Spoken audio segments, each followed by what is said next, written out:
Bonjour, ici Stevie Ray et bienvenue à cette présentation de Bâton Rouge Live en direct du fameux restaurant de la Chenaie.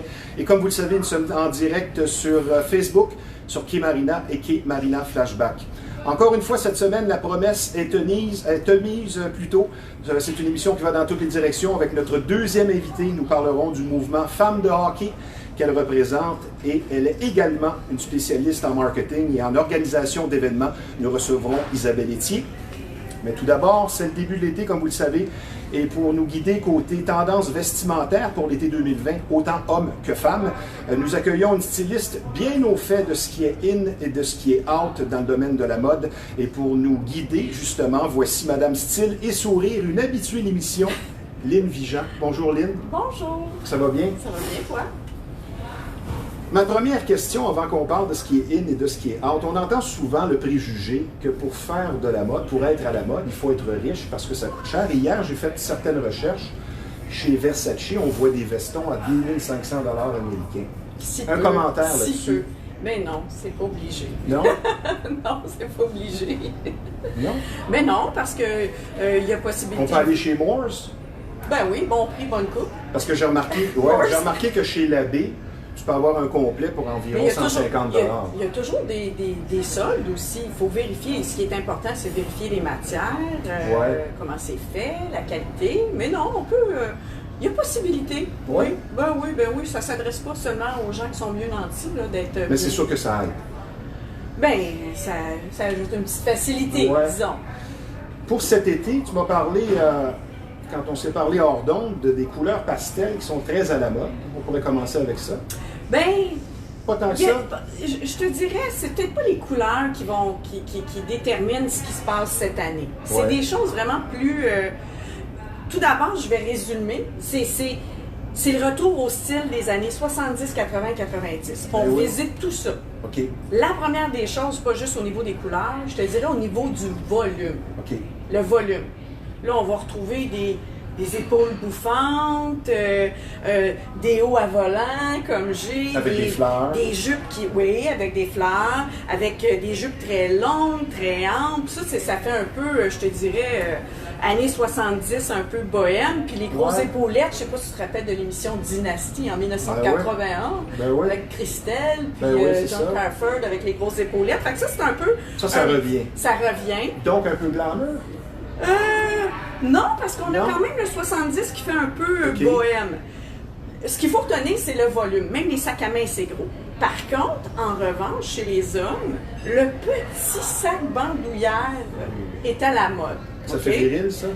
Ben, écoute, le petit, on peut le porter en dessous de la veste aussi, on n'est pas obligé de le mettre. On peut le porter dans le dos, ça fait sportif quand même. Puis, c'est sûr que les chandails serrés, chez les hommes autant que chez les femmes, trop ajustés, ça a perdu ça l'est moins. On va retrouver des chandails beaucoup plus grands, plus amples. Même, je te dirais, chez les hommes, à peu près jusqu'aux épaules. Ça fait un petit peu plus rétro-moderne, je dirais.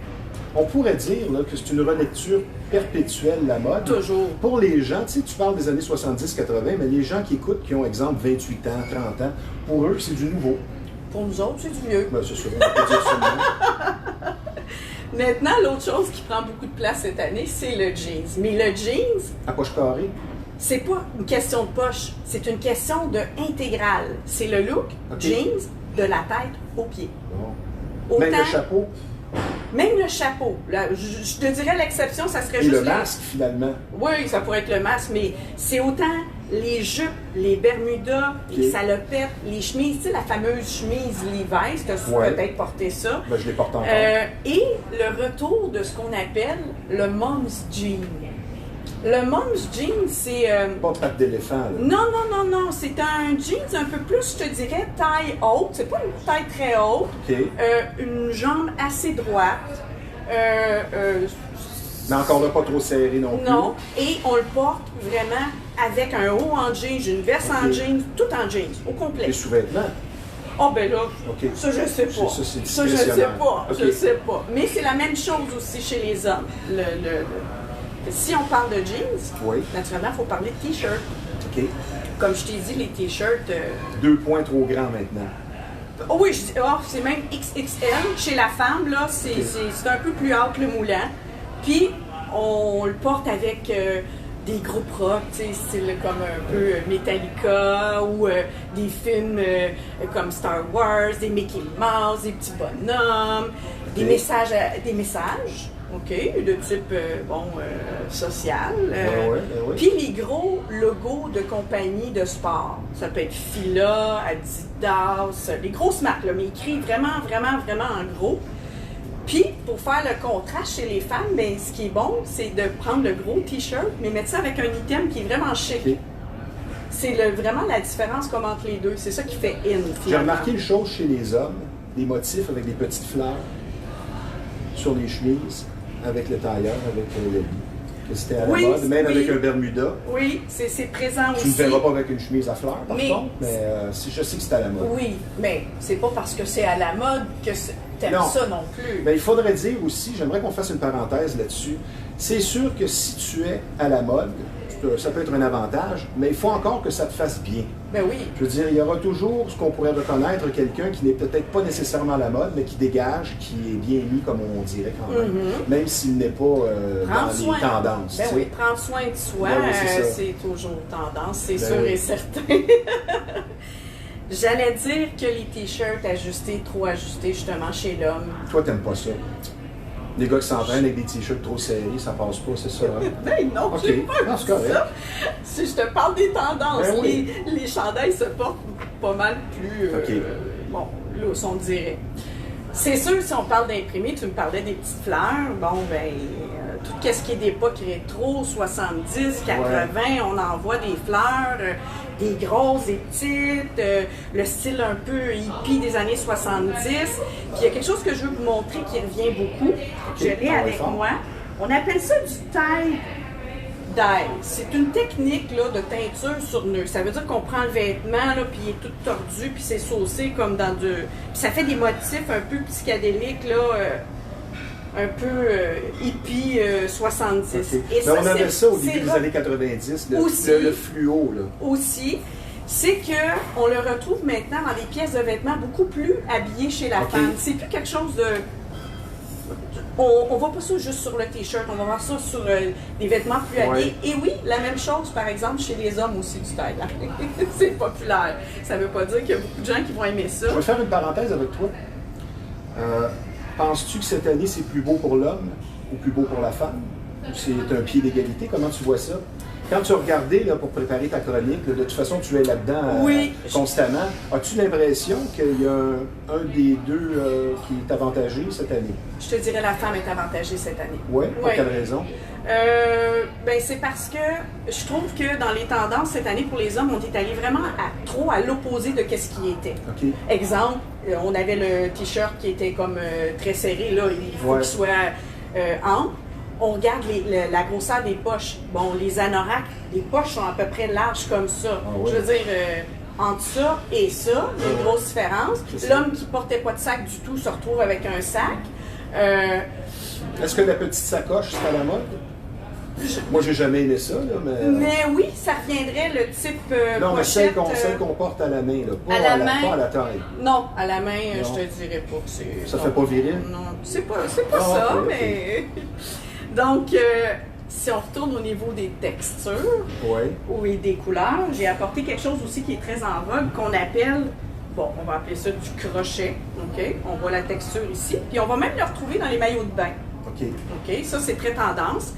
Puis aussi, tout ce qui est comme motif, les petits pois, qui est classique, mais avec un mix, un mélange avec des rayures, des carreaux. C'est ce qu'on va retrouver, naturellement, le crochet, pas chez les hommes. Au niveau des souliers, est-ce que c'est encore à la mode, exemple, un complet, disons, bleu foncé, avec un soulier dans les teintes de brun, voire même de brun clair. Est-ce que c'est encore à la mode?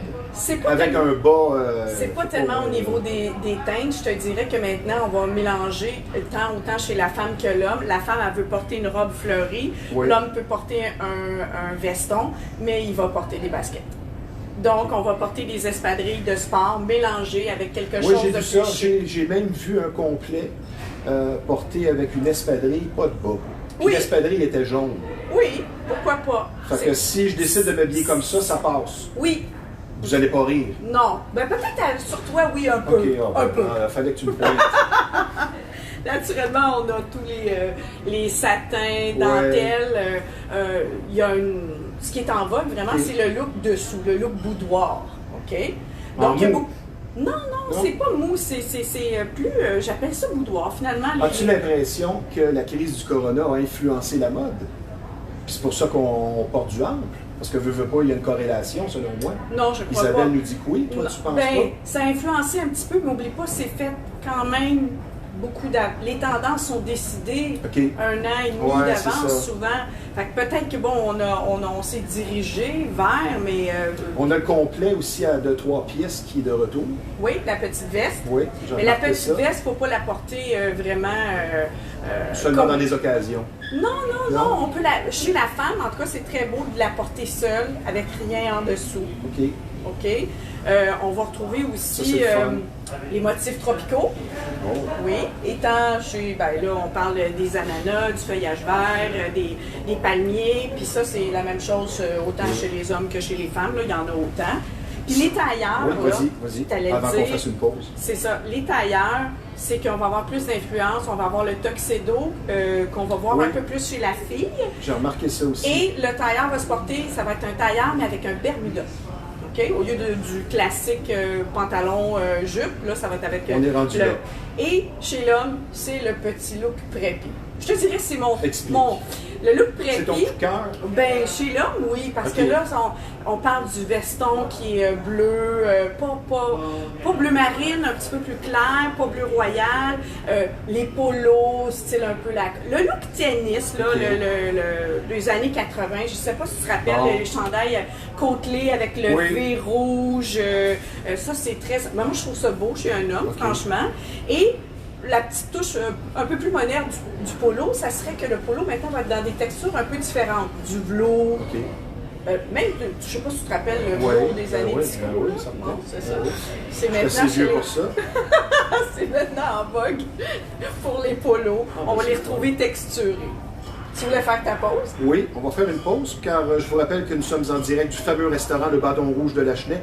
C'est l'endroit imbattable quand on parle de bons repas, l'atmosphère est chaleureuse et rien de mieux qu'un steak cuit à votre goût. Mais n'oubliez pas, le menu est complet ici, c'est un restaurant de choix situé au 1400 rue Yves Blais. Je vous donne le numéro de téléphone pour les réservations dans le 450 qui est le 581-1888.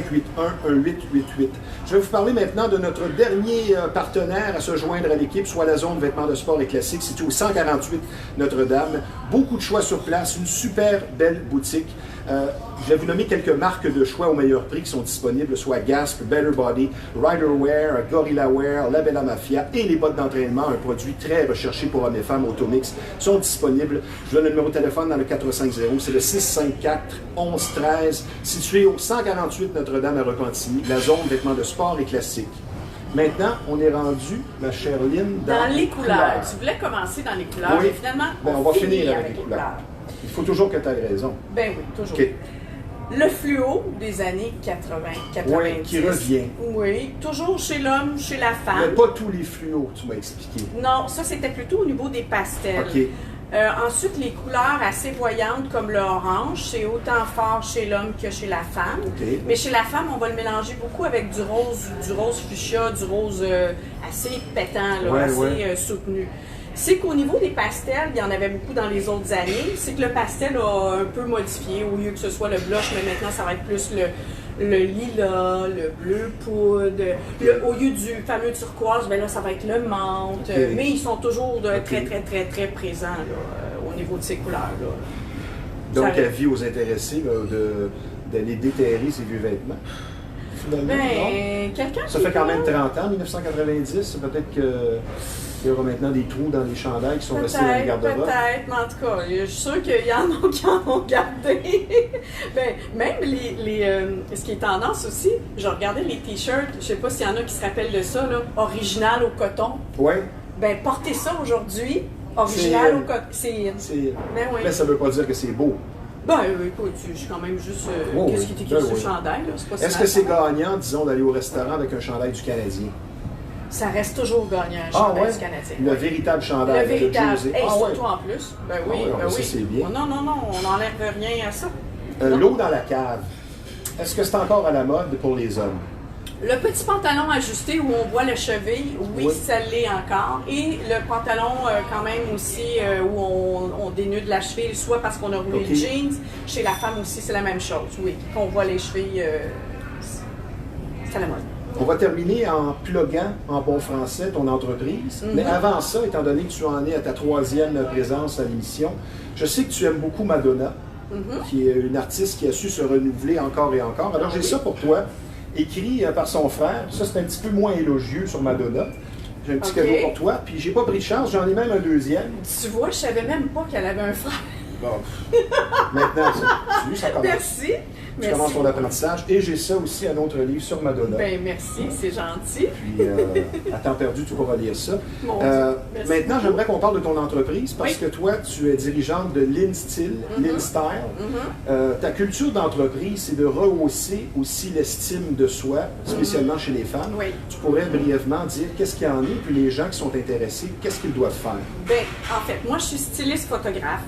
Toute personne, surtout les femmes, qui Oui. ont besoin de photographie, moi, je prends le processus du début jusqu'à la fin pour faire un fini absolument impeccable. Ok. Ça veut dire que je maquille, je coiffe, j'habille.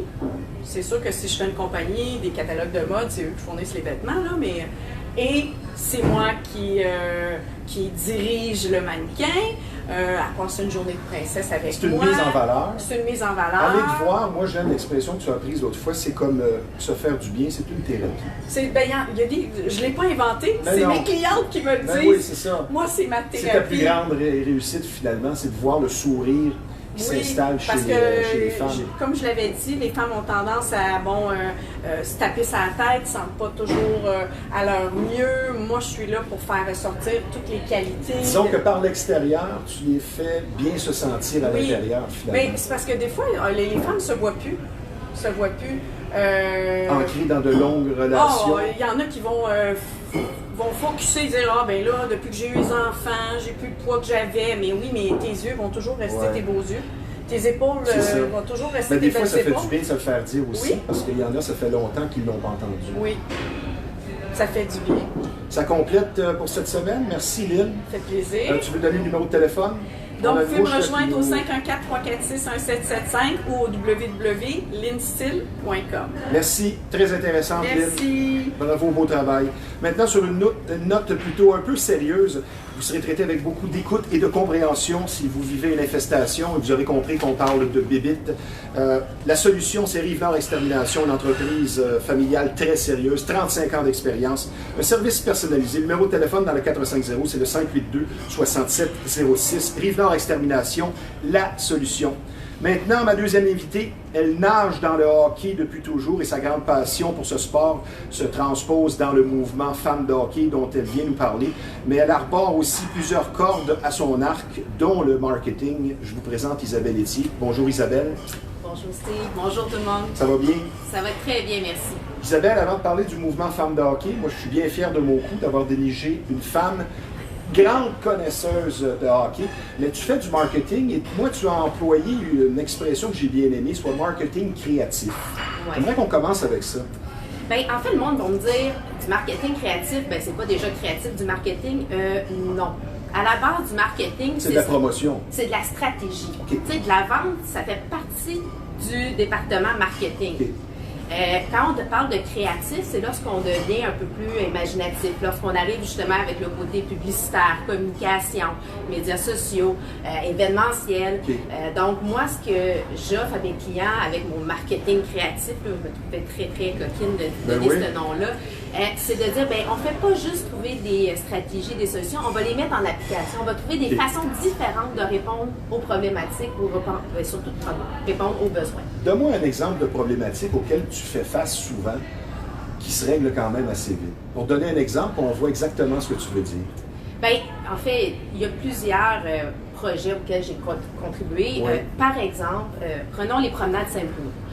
Lorsqu'ils sont arrivés, ils ont dû refaire toute la foire alimentaire. Okay. Et là, ils m'ont appelé, on avait déjà travaillé ensemble, puis on dit « OK, Isabelle, comment on peut pallier à la problématique de ne pas avoir d'offres alimentaires? » Fait qu'on a décidé de faire en mode gourmand, qui est devenu, avec les food trucks, les camions de rue, qui venaient. On a fait des événements. On a eu un partenariat avec Jonathan Garnier, où un samedi par mois, on avait des thématiques. On apprenait à voir aussi avec des produits locaux. Fait que c'était vraiment de créer un projet complet. Fait que c'était événementiel, mais c'était plus qu'événementiel. Dans le fond, c'était engageant et pour répondre à une problématique. Ce qui nous amène maintenant au mouvement Femmes de hockey. Moi, c'est ce qui m'a interpellé. C'est pour ça que j'ai pris contact avec toi.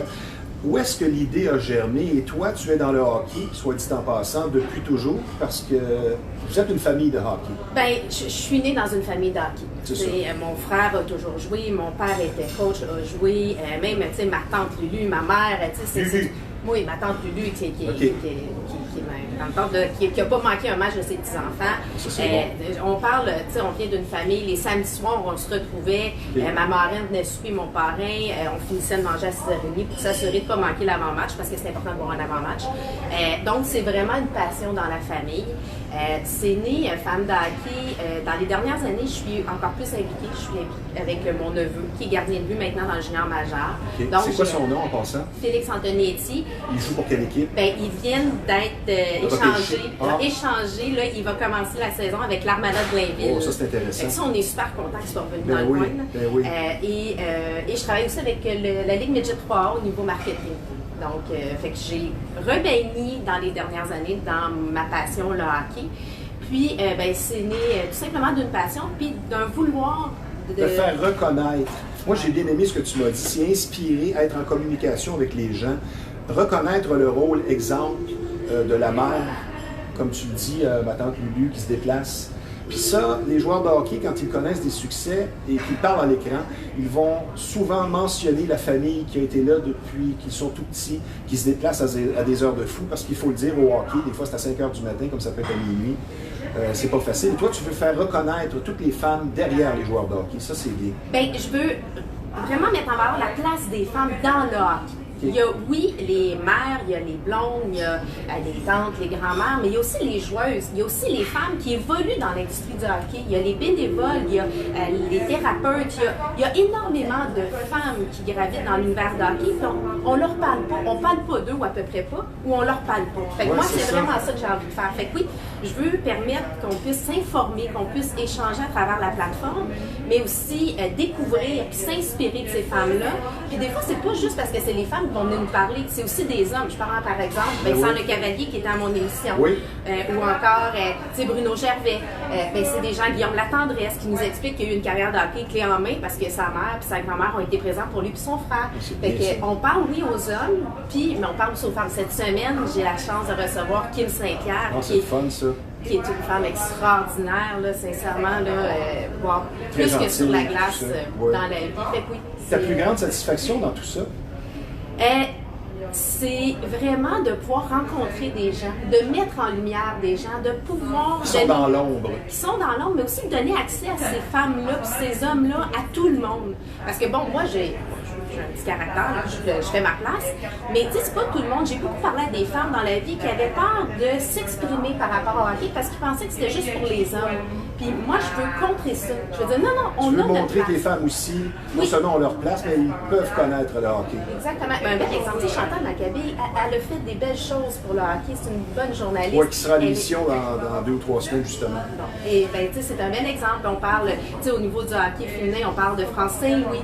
C'est aussi une de mes invitées que je vais avoir éventuellement. Mais tu sais, il y a plein de femmes comme ça. Je pense à des jeunes filles aussi de 18 ans qui ont des chums, qui se retrouvent à un moment de leur vie. Bon, qu'est-ce que je fais? Où est-ce que je m'en vais? Mais suivre un joueur de hockey qui est échangé 7 ou 8 fois dans une carrière aussi, c'est une chose auquel on pense pas. On pense que le gars a fait des millions puis que la vie est facile, mais tu as des enfants qui changent d'école fréquemment, en 3e année, en 6e année, en secondaire 2, et ainsi de suite. Puis ça a vraiment des répercussions.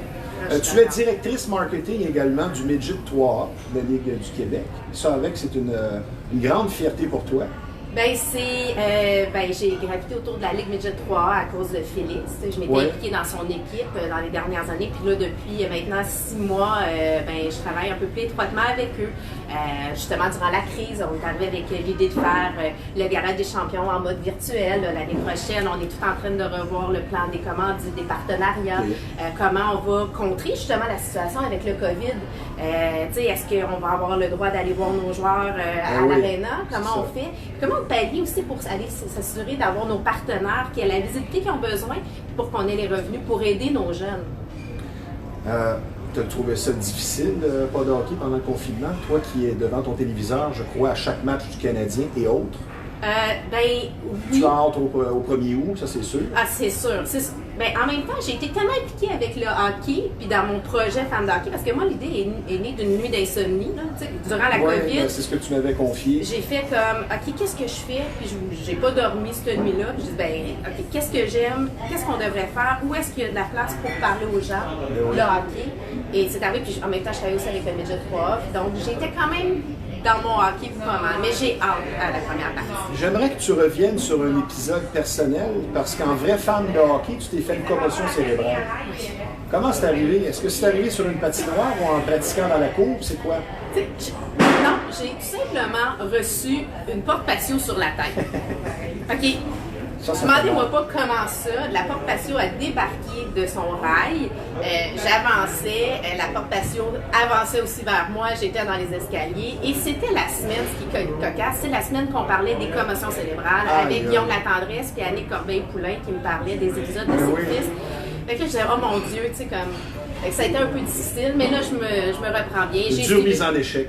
Ouais, j'ai suivi le protocole le mieux que j'ai pu. Là. Sincèrement, là, les parents à la maison, là, si vous avez des jeunes qui font des commotions, là, c'est pas facile de ne pas utiliser le téléphone. T'as eu mal à la tête combien de temps? C'était pas tant un mal à la tête que j'étais un peu étourdie, un petit mal de cœur. Tu sais, les sons, la lumière était difficile. Je m'essoufflais, je devenais fatiguée. Même les yeux fermés, ça shakeait. C'est ça. Fait que non, c'est pas le fait. Mon humeur, il paraît que j'étais pas du monde. Avant de prendre... Pauvre gars. Ah, je suis tellement agréable autrement. Bon. Tu pratiques le hockey? Bottine. OK. Parce que tu as un mauvais coup de patin?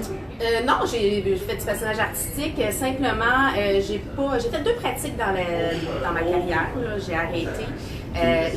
Je pense que je suis meilleure dans les estrades. Bon. Puis je suis très bonne pour dire aux une joueurs. Bonne gérante d'estrade. Ah oui. Mais ça fait du sens que tu cries? Je me retiens. Ça, c'est bien. Mais faut que tu donnes l'exemple. Je patine avec les gars, je leur dis quoi faire. J'ai une anecdote. Quelques jurons aussi?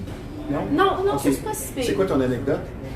On était à Coupe Memorial. Okay. Je suis jeune. Dans quelle ville? On était à Laval, là, au Colisée Laval.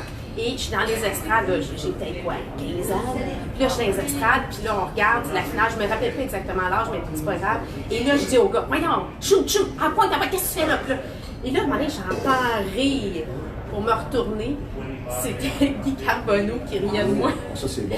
Mais là, je dis, excusez-moi. Puis il dit, non, continue, ça fait du sens que tu dis. C'est bon, ça. Nous allons prendre une petite pause, ma chère Isabelle. Vous êtes amateur de chasse et de pêche. L'endroit pour vous, c'est Performance Chasse et Pêche. C'est situé au 303 Notre-Dame à Repentigny.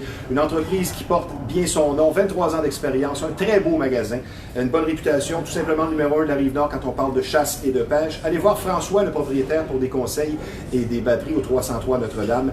Le numéro de téléphone dans le 450, c'est le 582-9302. Performance Chasse et Pêche, là où la passion se vit à chaque saison. Isabelle, tu fais de la pêche ou de la chasse un peu? Ou ton mari, peut-être? Non, pas du tout? Non, je suis vraiment... T'as jamais pêché? Oui, j'ai pêché une petite truite grosse de même, mais non, ce n'est pas mon... Non, c'est... Non. Là, il n'est pas question que tu passes ici à l'émission en tant que femme de hockey et que tu ne parles pas avec moi d'actualité de la LNH. Okay. Fait que je vais aller avec quelques petites questions, on peut dire des questions rafales. Tu es heureuse, bien évidemment, du retour de la LNH, mais comment tu vois ça, toi, avec le nouveau principe, à peu près personne dans les estrades? Est-ce que tu t'attends à un beau retour au jeu ou des joueurs rouillés? Bien, je pense que ça va être... C'est sûr qu'ils vont être rouillés un peu. T'sais, on le sait, à chaque début de saison, même quand ils ont une pause d'été, c'est pas le même rythme. On voit l'envol se fait plus au niveau novembre, décembre. Fait que c'est sûr qu'on s'attend pas à ce qu'il soit les séries que d'habitude. Ouais. Mais en même temps, c'est tellement émotif, c'est tellement le jeu se prend. Je sais pas, en même temps, il n'y aura pas d'atmosphère dans les gradins, on le sait comment. Ben, ils vont tricher. Ils vont tricher comme on triche au Centre Bell. Je veux dire, il va y avoir des bruits de foule, sincèrement, puis la musique va être forte. Mais ça nous manque tellement, je pense qu'on va embarquer. Bien, nous, on va embarquer. Je pense que ça va être plus difficile pour les joueurs à vraiment être dans l'intensité. Avec la bulle aussi, c'est beaucoup demandé. Tu sais, je parlais J'ai hâte de voir le scénario. Ouais, je parlais à Christelle, la femme à Charles Houdon, justement, qui va être une de nos invitées. Puis, tu sais, c'est pas évident ce qu'ils ont à vivre. C'est vraiment se couper de leur famille, de se retrouver loin des enfants. C'est pas juste 4-5 jours, c'est vraiment de façon. Pour ceux qui disent que ça va être une Coupe Stanley avec astérisque, moi, je te dirais que ça va être une Coupe Stanley qui va être plus difficile peut-être à remporter. On risque peut-être de voir aussi des surprises. Croirais-tu plus aux chances du Canadien si on avait encore Ilya Kovalchuk et Nate Thompson, ou tu penses qu'on a quand même une chance de battre les Pingouins? Bien, moi, je pense qu'on a une chance de battre les Pingouins. À cause que c'est seulement un 3 de 5? Parce que c'est un 3 de 5, parce que la situation n'est pas pareille, c'est un retour au jeu, ça va dépendre de la forme des gars, comment ils se sont entraînés à la maison, ça va dépendre aussi de l'énergie qui va arriver, est-ce qu'on va réussir à créer rapidement le noyau, parce que là, c'est un sport d'équipe. Oui. On a beau voir Pittsburgh qui ont une fiche beaucoup plus complète, on regarde Ils ont le des fameux talent. joueurs aussi. Là. Il y a plusieurs joueurs du temps de la renommée aussi. Là. On s'entend, mais quand même, je pense que ça va être intéressant. Ça peut être surprenant. Ben, je pense que le premier match va être très important parce que dans une courte série, spécialement un 3 de 5, si tu as la chance de remporter le premier match, tu mets beaucoup d'options de ton côté et de motivation. J'aimerais que tu me parles de tes joueurs favoris, actuels et passés. OK.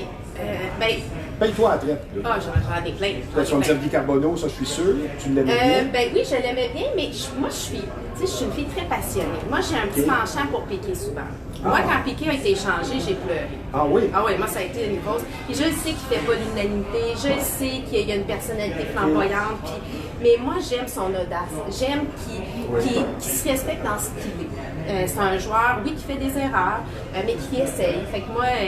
On parlait de ça tantôt avec le gérant, Tom. On dirait que l'organisation du Canadien, c'est géré un peu comme l'Église catholique. Tu peux penser par toi-même, mais dès que tu as une grande gueule, c'est dehors. On a pensé à Patrick Roy, Guy Lafleur, Larry Robinson, Serge Savard, Guy Carbonneau. Ça s'est tous mal terminé. C'est pas normal qu'un gars comme Serge Savard ou Guy Lapointe termine sa carrière ailleurs. Puis je pense que Piqué, c'est exactement le même cas. Tu parles trop, tu prends trop de place. Puis on a été chercher un bon joueur. Ben, je pourrais pas rentrer là-dedans. Je pourrais pas. T'as pas le droit. Non, c'est pas une question de pas le droit. Je pense pas qu'on est placé pour vraiment savoir. Pourquoi on a échangé Piqué selon toi? Je pense qu'on voulait aller chercher un type de défenseur. On a changé d'entraîneur à ce moment-là. Le type de Claude Julien n'est pas du tout pareil que de style d'entraînement que Michel Therrien. Moi, je pense que c'est des directions différentes, dépendamment qui a la tête, qui est comme entraîneur. Il faut dire que chez Weber, c'est 20 buts par année sur le power play, et ça fait une grosse différence, et une présence physique également.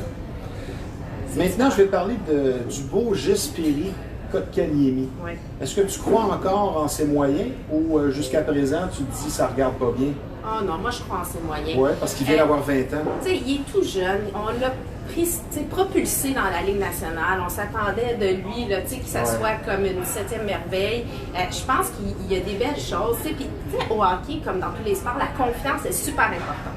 Il y a le talent. Ouais, puis lui, ça commençait à être défaillant déjà. Mais le mental, c'est hyper important. Puis aussi, comment tu gères. Je pense que le fait qu'il est allé avec les Rockets lui ont permis justement de regagner sa confiance, de retravailler. La pause lui a permis aussi, on l'a vu, là, physiquement, il a changé. Ça va dépendre comment ça commence l'année. Moi, je pense que on est bon pour jeter à la poubelle, nous, nos joueurs, rapidement. Les attentes sont grandes. Ça fait longtemps qu'on n'a pas eu un centre numéro 1.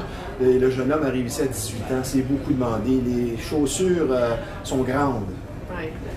Merci Isabelle, très intéressante. J'espère qu'on va se reparler prochainement. Tu pourrais faire partie de l'émission et je te souhaite un bon succès dans toutes tes entreprises. Tu sembles bien passionné et ça, c'est une belle qualité. Merci Isabelle.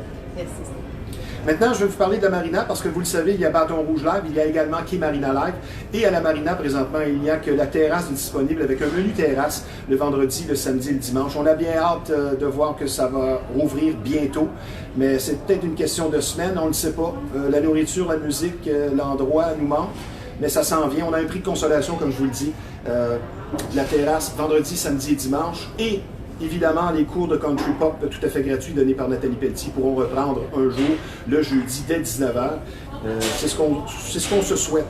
Maintenant, n'oubliez pas les 3 mots très importants. Plusieurs d'entre vous l'ont oublié, mais dans le confinement, c'est très important. Comment ça va? Vous aurez 2 réponses. Qui sont vos vrais amis? Et vous allez semer un brin de joie et d'optimisme. C'est très important. Maintenant, un mot sur sa moto, un garage dont la réputation n'est plus à refaire. Le travail est bien fait. Le respect du client en premier. Les explications vont être données. On ne va pas vous changer des morceaux pour rien.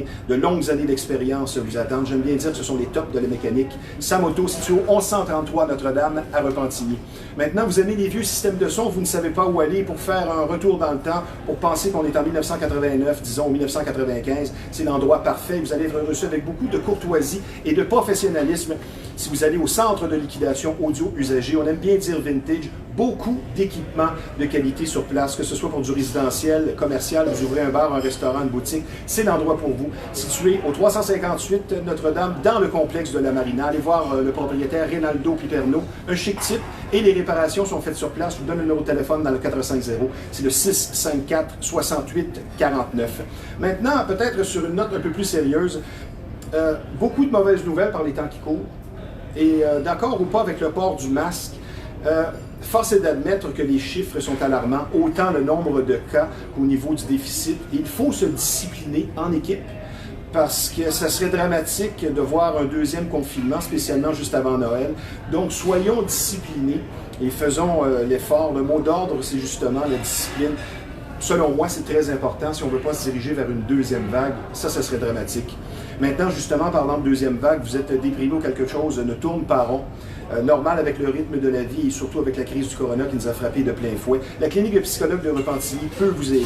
D'excellents psychologues ou thérapeutes en relation d'aide vous attendent. Et maintenant, un service de téléconsultation en ligne. Nous répondons dans les meilleurs délais avec nos professionnels en santé mentale. Prenez rendez-vous sur le site cliniquedepsychologue.com et besoin d'écoute et de parler, conflit de travail, difficulté à la maison, un deuil difficile, la gestion du stress et des émotions, ce sont des situations que nous allons tous vivre un jour ou l'autre. Et n'oubliez pas, très important, consulter ne veut pas dire maladie mentale, c'est tout à fait normal. Parfois, ça arrive, qu'est-ce que vous voulez, c'est la vie. Donc, vous êtes à bout de souffle et désirez reprendre votre mieux-être en main. La clinique de psychologue de Repentigny, située au 293 boulevard Lacombe à Repentigny. C'est l'endroit pour vous. Je vous donne le numéro de téléphone dans le 514 qui est le 813-29-86. Maintenant, en terminant, un mot sur le centre d'imagerie Pixel, un de nos principaux partenaires ici. On le surnomme l'incontournable. Et vraiment, c'est le numéro 1 quand on parle d'imprimerie et de graphisme. Là aussi, c'est en face de la Marina, situé au 351 Notre-Dame, un service varié, très professionnel. Et le numéro de téléphone dans le 450, c'est le 654-99-44. Maintenant, suite à cette crise du corona, on peut dire qu'il y aura une prise de conscience, espérons-le, qui est prise. Et c'est le temps de tourner le selfie vers le voisin. Appelez un ami, n'oubliez pas, il n'y a pas d'excuse par les temps qui courent. 3 mots. 3 mots. Comment ça va? Merci d'avoir été les nôtres. Ici Stevie Ray. À la semaine prochaine.